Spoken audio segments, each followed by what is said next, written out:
नमस्कार, आप देख रहे हैं न्यूज आपका। आज हम बात करेंगे माओवादियों के द्वारा जारी प्रभात नामक बुकलेट के बारे में। माओवादियों ने इसी बुकलेट के माध्यम से जानकारी दी है कि 28 जुलाई से 3 अगस्त तक शहीद स्मृति सप्ताह मनाया जाएगा, जिसमें जितने भी लोग अब तक मारे गए हैं उनको याद किया जाएगा।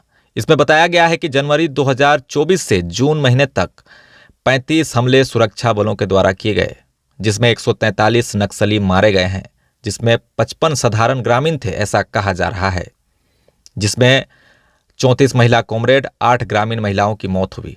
आगे इसमें बताया गया है कि अप्रैल से जून तक के 3 महीनों में ही 15 हमले हुए, जिसमें 101 लोग, जिसमें 24 साधारण ग्रामीण थे, उसकी हत्या की गई, जिसमें 32 महिला कॉमरेड और 4 ग्रामीण महिला शामिल थी ऐसा कहा गया है। इन हमलों में आपाटोला, कलपर, करचोली नेड्रा, टेकमेटा काकुर, पीड़िया, पोरोप पड़को, गोबेल आदि बड़ी घटनाएं शामिल हैं। यानी कि नक्सलियों को एक बड़ा नुकसान हुआ है और तमाम मुठभेड़ के बारे में नक्सलियों ने बड़े आरोप भी सुरक्षा बलों पर लगाए हैं, जिसमें कई बार गांव के ग्रामीण द्वारा फजबी मुठभेड़ का जो है खुलासे होने का भी जिक्र इसमें किया गया है।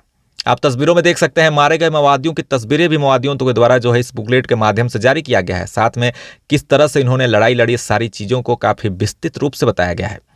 28 जुलाई से 3 अगस्त तक शहीद स्मृति सप्ताह के दौरान की जाने वाली कार्यक्रम के बारे में बताया गया है कि सभी गांव, शहरों, नगरों में, स्कूल, कॉलेज, यूनिवर्सिटियों में, औद्योगिक व सेवा क्षेत्रों के तमाम कार्यस्थलों में जहां हमारी पार्टी इकाइयां कार्यरत हैं और हमारे समर्थक हमदर्द मौजूद हैं, वहां की ठोस स्थिति को ध्यान में रखकर गुप्त या खुले रूप से शहीदों के बलिदान को याद रखने की बात इसमें कही जा रही है तथा उनकी शहादत को ऊंचा उठाएं। केंद्र कमेटी के संदेश को हमारी तमाम पार्टी यूनिटों और जनता के बीच में लेकर जाएं, ऐसा इसमें कहा जा रहा है। गांव, गलियों व शहरों में वहां की ठोस परिस्थितियों के अनुसार खुले में या गुप्त तरीके से शहीदों को यादगार सभाओं का आयोजन करना चाहिए। यथासंभव शहीदों के परिजनों को इन सभाओं में आमंत्रित करना चाहिए एवं उन्हें मंच पर बैठाकर सभाजनों से उनका परिचय कराना चाहिए, ऐसा कहा गया है तथा वक्तव्य दिलवाना चाहिए, ये भी कहा जा रहा है।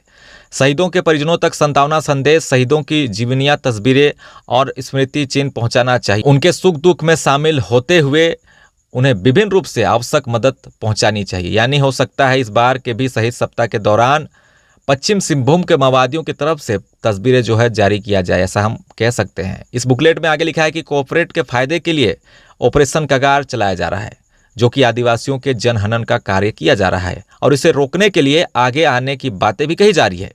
इसमें लिखा है कि 2014 में देश में जब नरेंद्र मोदी के नेतृत्व वाली सरकार सत्ता में आई, उसके बाद से ही देसी विदेशी कॉर्पोरेट के अनुकूल नीतियां बनने लगी और खासकर आदिवासी बहुल क्षेत्र में मौजूद प्राकृतिक साधन को कॉर्पोरेट लोगों को कौड़ियों के भाव सौंपने के लिए नरेंद्र मोदी, अमित शाह की सरकार एड़ी चोटी का जोर लगा रही है। लेकिन देश के उत्पीड़ित जनता सरकार की इन कोशिश का विरोध कर रही है। खासकर इस देश के मूलवासी इसके विरोध में जुझारू संघर्ष कर रहे हैं। वह अपने जल जगह जमीन को नहीं खोना चाहते हैं, क्योंकि न सिर्फ आदिवासियों की आजीविका बल्कि उनका अस्तित्व, अस्मिता व आत्मसम्मान उनके जल, जंगल, जमीन से जुड़े रहते हैं। वह यह सब खोना नहीं चाहते हैं। वे विस्थापित नहीं होना चाहते हैं। प्रकृति की पूजा करने वाले आदिवासियों के लिए जंगल का बर्बाद होना असहनीय विषय है, इसलिए वे संघर्ष कर रहे हैं। आदिवासियों द्वारा देश के कई क्षेत्रों में जारी संघर्षों का भाकपा माओवादी नेतृत्व कर रही है। संघर्ष के क्रम में आदिवासियों के स्पष्ट रूप से समझ में आया कि जल जंगल जमीन की समस्या आर्थिक व सामाजिक समस्या ही नहीं, इससे ज़्यादा यह राजनीतिक समस्या है। इस समस्या का सीधा संबंध इस देश की राज सत्ता से है। इस समझदारी के साथ मूलवासी जनता अपने जल जगह जमीन, अस्तित्व, अस्मिता व आत्मसम्मान बढ़ाने के लिए मकसद से वे स्वयं की राज सत्ता के लिए लड़ाई लड़ रही है। इस लड़ाई की बदौलत आज देश के कुछ क्षेत्रों में क्रांतिकारी राज सत्ता का उदय हुआ है। दरअसल देश के संविधान की 5वीं अनुसूची और उसके अंतर्गत आने वाले पेशा कानून और ग्राम सभा के अधिकारों के मुताबिक इसकी अनुमति के बगैर किसी भी सरकार या कंपनी को जल जगह जमीन का अधिकरण करने का अधिकार नहीं है। इस पृष्ठभूमि में ग्राम सभा के महत्व को ऊंचा उठाते हुए प्रगतिशील व आदिवासी हितैषियों द्वारा न लोकसभा न विधानसभा, सबसे ऊपर ग्राम सभा का नारा दिया गया, जो लोकप्रिय हो गया। लुटेरी सरकारों द्वारा 5वीं अनुसूची या पेशा कानून पर अमल नहीं किया गया। ग्राम सभा की अनुमति के बिना कॉर्पोरेट कंपनियों को संसाधन सौंपने के मकसद से केंद्र और राज्य सरकार द्वारा कई MOU किए गए। सरकारी द्वारा इस तरह संविधान की धज्जियां उड़ाने और कानून का उल्लंघन करने का विरोध करते हुए आदिवासियों और अन्य पारंपरिक वनवासियों को प्रदत्त संवैधानिक अधिकारों पर अमल करने की मांग उठाते हुए देश के कई इलाकों में बड़े पैमाने पर कानूनी संघर्ष भी शुरू हुए।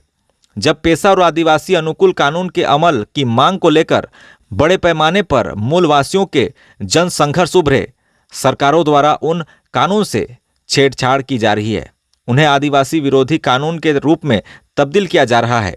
सरकार के इस तानाशाही रवैये के विरोध में देश के कई हिस्सों में जिस तरह आंदोलन जारी है, इस तरह दंडकारण्य छत्तीसगढ़ महाराष्ट्र में जनहित और जन संघर्ष भी जारी है।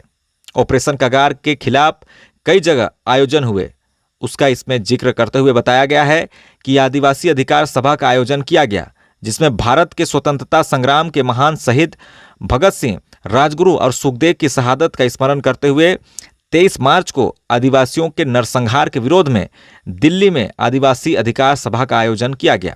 इस बुकलेट में ऑपरेशन कगार के तहत जो देश के जवान शहीद हुए उसके बारे में भी तमाम जानकारियां दी हुई है। फिलहाल अभी के लिए बस इतना ही। देखते रहिए न्यूज़ ऐप का। नेक्स्ट अपडेट के लिए जुड़े रहे हमारे साथ।